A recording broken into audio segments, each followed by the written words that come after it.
Taylor Swift, blazing singer-songwriter, producer, director, actress, pioneering and influential advocate for artists' rights, and philanthropist. You have brought joy and resolve to your hundreds of millions of fans throughout the world. One of the best-selling music artists in history, you have crossed genres, demographics, age groups, and borders of all kinds to touch lives around the globe. With 9 original studio albums, 2 re-recorded studio albums, 5 extended plays, 3 live albums, and 14 compilations, you have sold well over 100 million album units, earning awards and honors in every category. You have used the remarkable platform you earned to galvanize support for the Equality Act, to prevent discrimination on the basis of sexual orientation and gender identity. And you have spoken out, and you have supported initiatives to protect women and girls from harassment and sexual assault. You have donated significantly to victims of floods and tornadoes, for cancer research, literacy programs for children, and public education. You have fearlessly challenged the exploitation of music artists and successfully championed their right to be compensated for their work.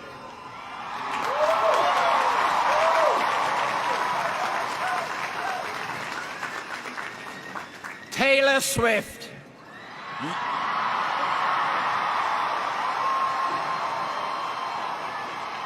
You are a role model across the world for your unprecedented talent and accomplishment, your fierce advocacy for protection of those facing discrimination, and your commitment to speaking out forcefully, eloquently, and effectively on behalf of all artists.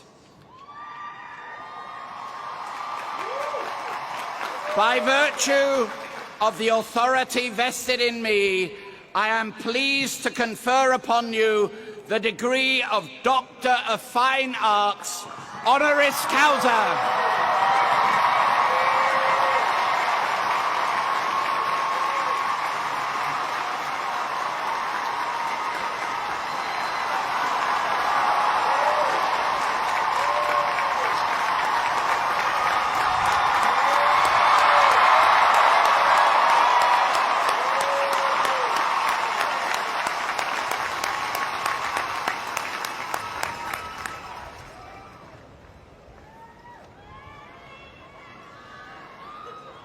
I am now pleased to introduce Taylor Swift, who will respond on behalf of the honorary degree recipients.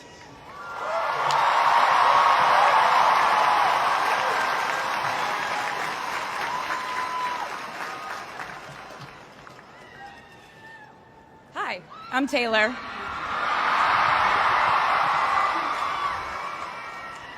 Last time I was in a stadium this size, I was dancing in heels and wearing a glittery leotard. This outfit is much more comfortable.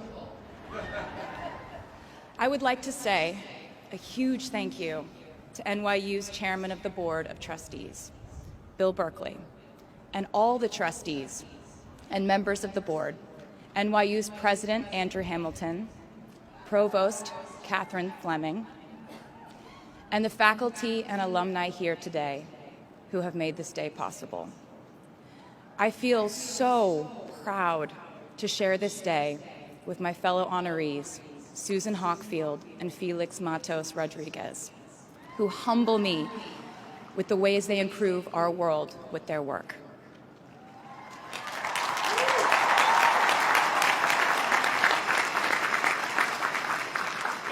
As for me, I'm 90% sure the main reason I'm here is because I have a song called 22.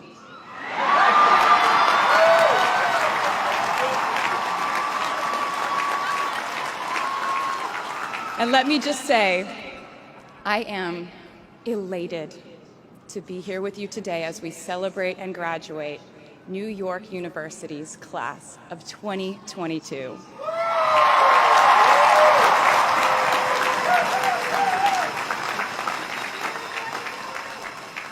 Not a single one of us here today has done it alone. We are each a patchwork quilt of those who have loved us, those who have believed in our futures, those who showed us empathy and kindness, or told us the truth even when it wasn't easy to hear. Those who told us we could do it when there was absolutely no proof of that. Someone read stories to you and taught you to dream and offered up some moral code of right and wrong for you to try and live by. Someone tried their best to explain every concept in this insanely complex world to the child that was you as you asked a bazillion questions like, how does the moon work? And why can we eat salad but not grass? And maybe they didn't do it perfectly. No one ever can. Maybe they aren't with us anymore. In that case, I hope you'll remember them today. If they are in this stadium, I hope you'll find your own way to express your gratitude for all the steps and missteps that have led us to this common destination.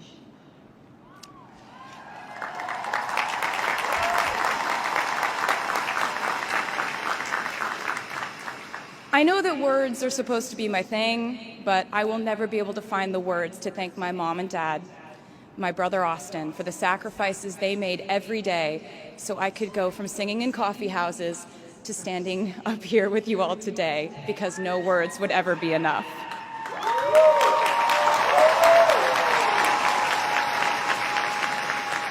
To all the incredible parents, family members, mentors, teachers, allies, friends, and loved ones here today who have supported these students in their pursuit of educational enrichment, let me say to you now, welcome to New York. It's been waiting for you.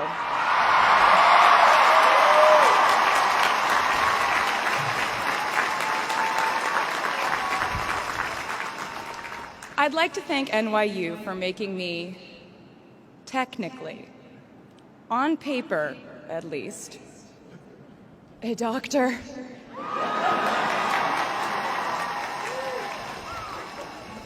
Not the type of doctor you would want around in case of an emergency.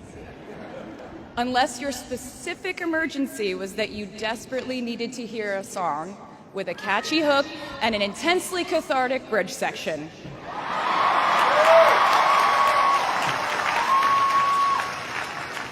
Or if your emergency was that you needed a person who can name over 50 breeds of cats in 1 minute. I never got to have a normal college experience, per se. I went to public high school until 10th grade, and then finished my education doing homeschool work on the floors of airport terminals.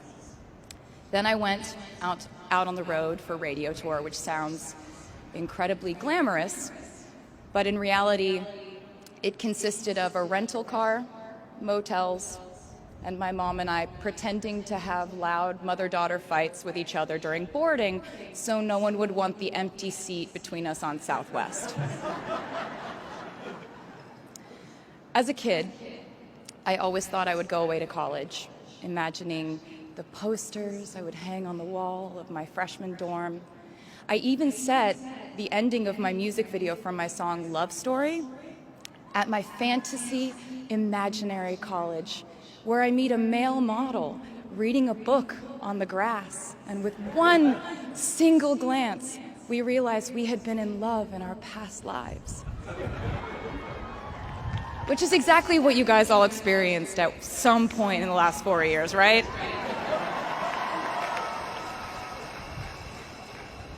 But I really can't complain about not having a normal college experience to you, because you went to NYU during a global pandemic.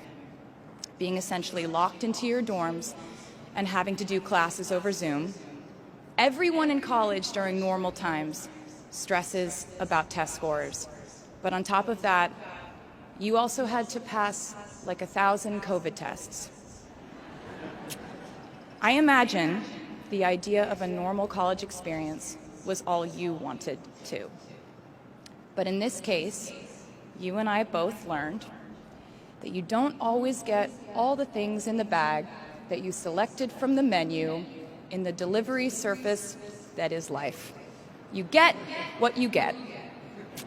And as I would like to say to you wholeheartedly, you should be very proud of what you've done with it. Today, you leave New York University and then go out into the world searching what's next. And so will I.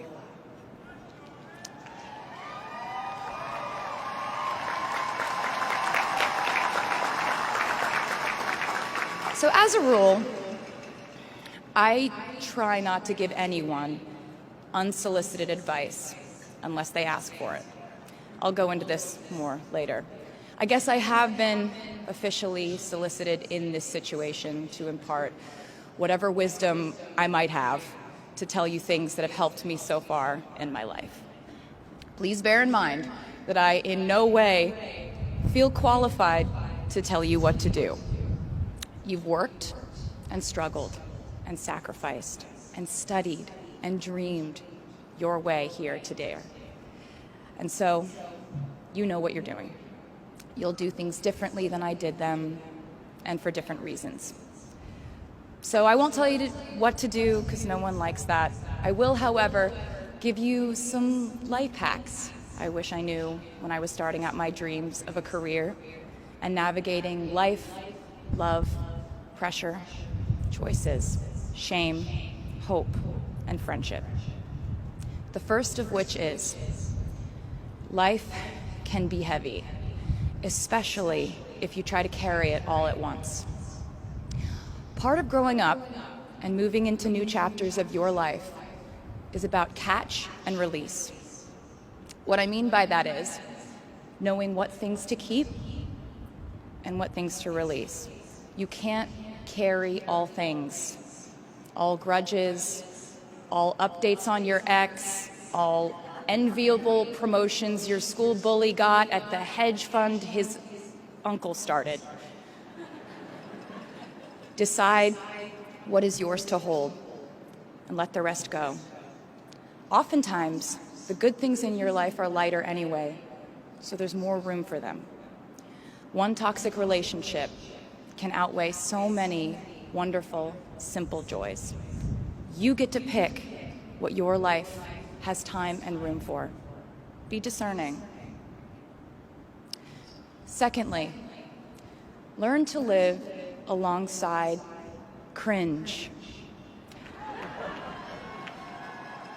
No matter how hard you try to avoid being cringe, you will look back on your life and cringe retrospectively.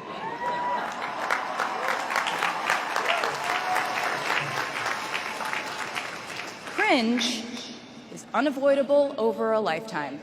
Even the term cringe might someday be deemed cringe. I promise you, you're probably doing or wearing something right now that you will look back on later and find revolting and hilarious. You can't avoid it, so don't try to. For example, I had a phase where, for the entirety of 2012, I dressed like a 1950s housewife. But you know what? I was having fun. Trends and phases are fun. Looking back and laughing is fun. And while we're talking about things that make us squirm but really shouldn't, I'd like to say I'm a big advocate for not hiding your enthusiasm for things.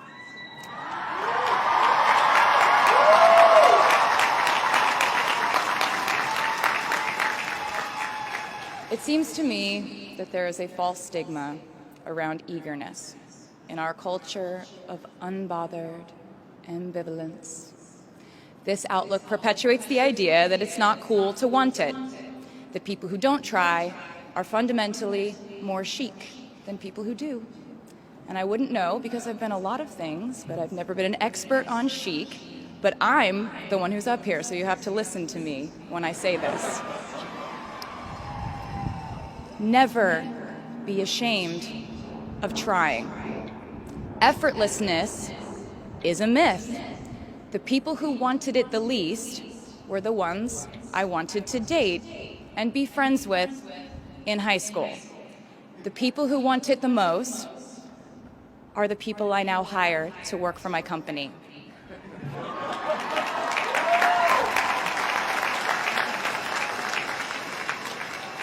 I started writing songs when I was 12, and since then, it's been the compass guiding my life, and in turn, my life guided my writing. Everything I do is just an extension of my writing, whether it's directing videos or a short film, creating the visuals for a tour, or standing on a stage performing. Everything is connected by my love of the craft, the thrill of working through ideas and narrowing them down and polishing it all up in the end, editing, waking up in the middle of the night, throwing out the old idea because you just thought of a newer, better one, or a plot device that ties the whole thing together. There's a reason they call it a hook.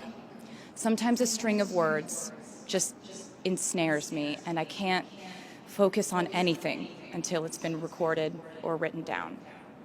As a songwriter, I've never been able to sit still or stay in one creative place for too long.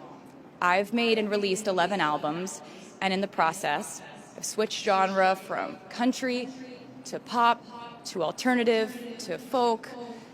And this might sound like a very songwriter-centric line of discussion, but in a way, I really do think we are all writers.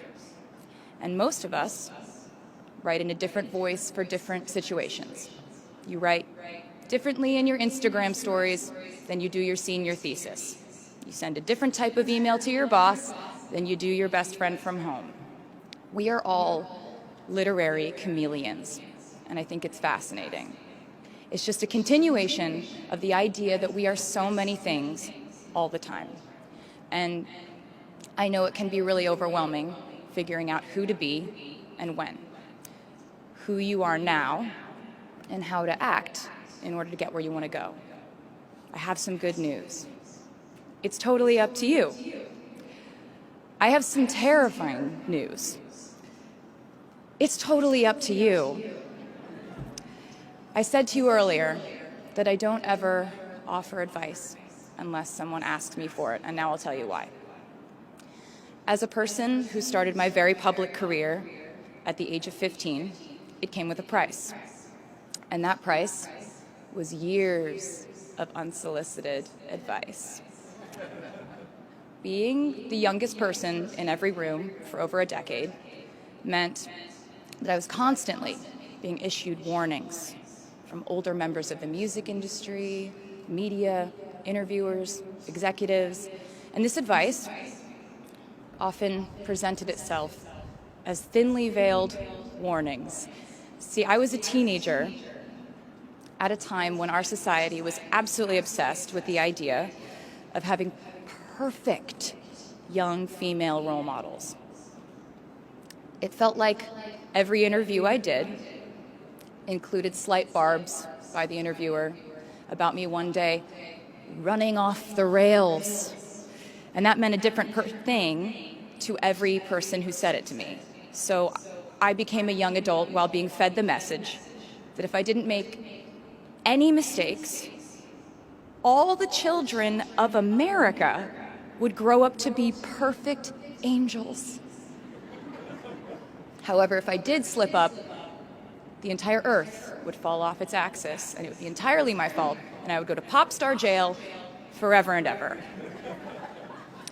It was all centered around the idea that mistakes equal failure, and ultimately the loss of any chance at a happy or rewarding life. This has not been my experience.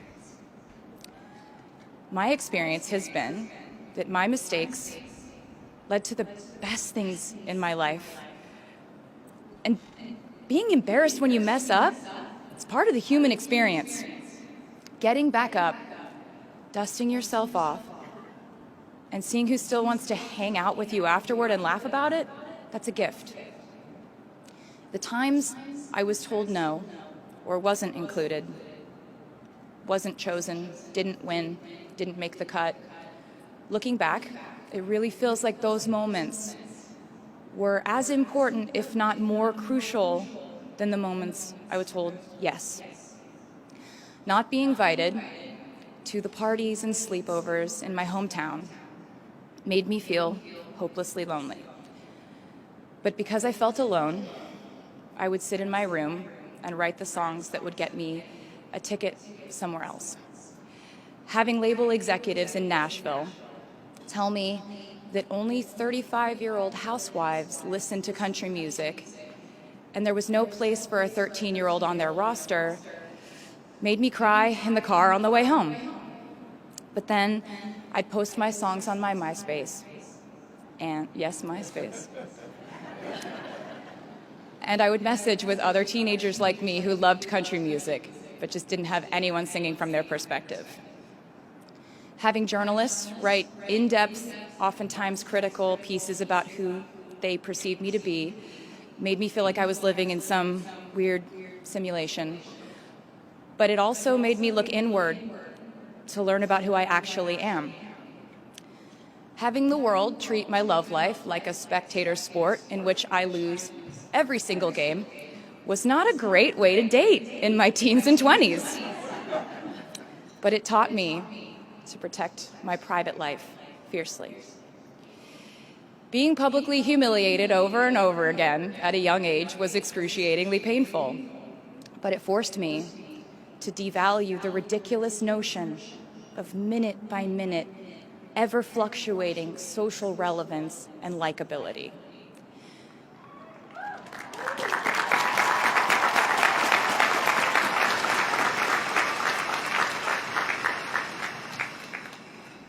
Getting canceled on the internet and nearly losing my career gave me an excellent knowledge of all the types of wine.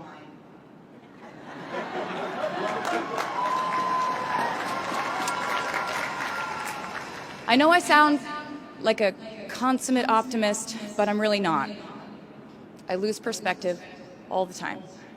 Sometimes everything just feels completely pointless. I know the pressure of living your life through the lens of perfectionism. And I know that I'm talking to a group of perfectionists because you are here today graduating from NYU.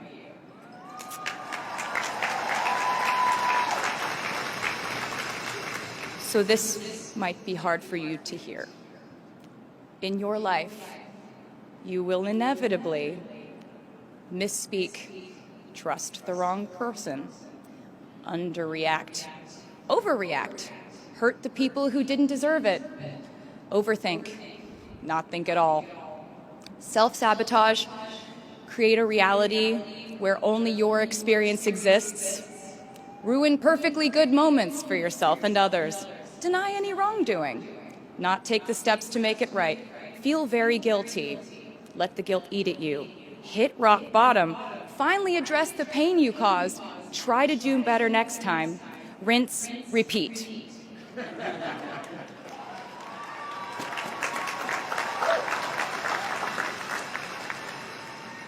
And I'm not going to lie. These mistakes will cause you to lose things.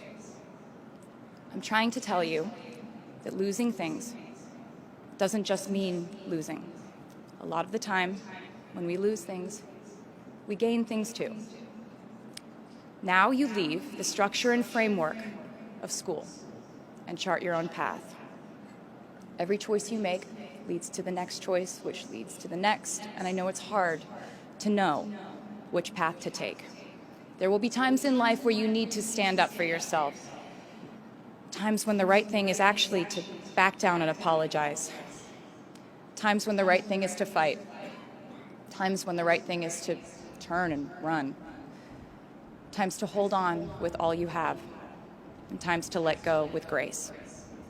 Sometimes the right thing to do is to throw out the old schools of thought in the name of progress and reform. Sometimes the right thing to do is to sit and listen to the wisdom of those who have come before us. How will you know what the right choice is in these crucial moments? You won't. How do I give advice to this many people about their life choices? I won't. The scary news is you're on your own now. But the cool news is you're on your own now.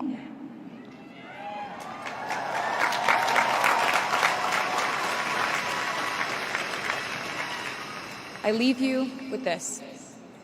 We are led by our gut instincts, our intuition, our desires and fears, our scars and our dreams. And you will screw it up sometimes. So will I. And when I do, you will most likely read about it on the internet. Anyway, hard things will happen to us. We will recover. We will learn from it. We will grow more resilient because of it. And as long as we are fortunate enough to be breathing, we will breathe in, breathe through, breathe deep, and breathe out. And I am a doctor now, so I know how breathing works. I hope you know how proud I am to share this day with you. We're doing this together, so let's just keep dancing like we're the class of 22.